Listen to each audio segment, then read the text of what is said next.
Hello and welcome to The Hindu. What a day it has been in Tamil Nadu today.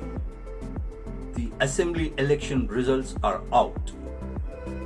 But as it was predicted by a majority of opinion polls and exit polls, it hasn't been a sweep for the DMK.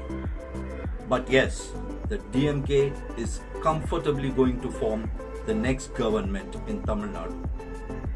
Now said that, we can't deny that the AIADMK has also put up an impressive performance.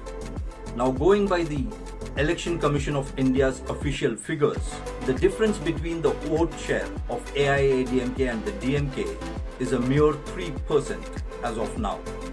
And this doesn't appear to be big.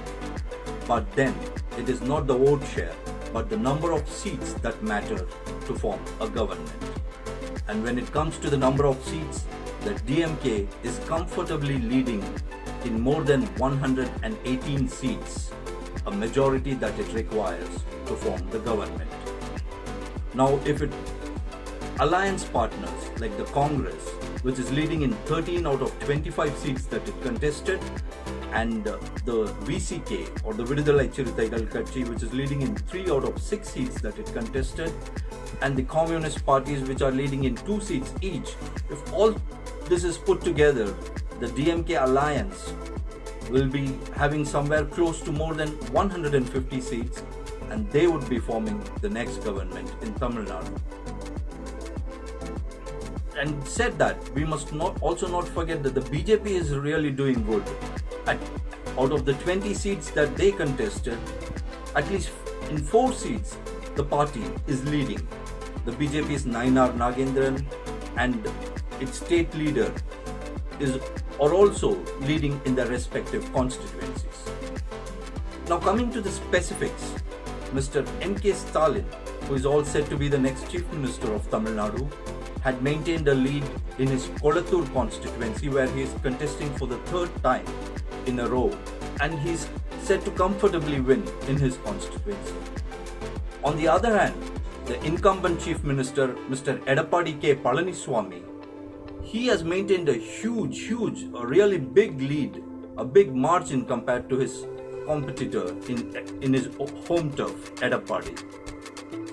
But then, whether he will remain to be the leader of the opposition, and whether the rank and file of his party will accept his leadership despite the defeat in the assembly elections, is something which we will have to wait and watch.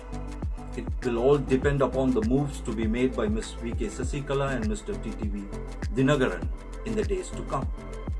Now talking about TTV Dhinakaran, he contested in Kovilpatti constituency, and there his competitor is sitting Minister Kadambur Raju. And you won't believe that there has been a tough fight between both Mr. Kadambur Raju and Mr. TTV Dhinakaran. It's almost neck and neck, and it could be anybody's game. We'll have to wait for the final results to know whether Mr. TTV Dhinakaran will be able to win over Mr. Kadambur Raju. Now, Kamal Haasan, who's contesting from Coimbatore South constituency, if we look at his performance, the initial figures that came out of Coimbatore South constituency were something like, what was happening there was something like a musical chair. Initially, Mr. Kamal Haasan was in the 2nd place, with Mr. Mayura Jayakumar of the Congress party leading in the constituency, and Ms. Vanati Srinivasan of BJP being relegated to the 3rd position. But as the counting progressed, Mr. Kamal Haasan took a lead, and Ms. Vanati Srinivasan followed him, and Mr. Mayura Jayakumar was pushed back. And therefore, we'll have to wait and watch whether Mr. Kamal Haasan will be able to enter the assembly this time. And now, coming to Seeman of Nam Tamilar Katchi, his performance has been bad. He contested from the Tiruvottriyur constituency in Chennai, and he's in the 3rd position, with the DMK leading there and the AIADMK candidate being the 2nd. This appears to be the broad framework of the performance of the top leaders of various political parties in the state. Now, apart from them, the other significant contestants here are Mr. Udayanidhi Stalin, the son of Mr. M K Stalin.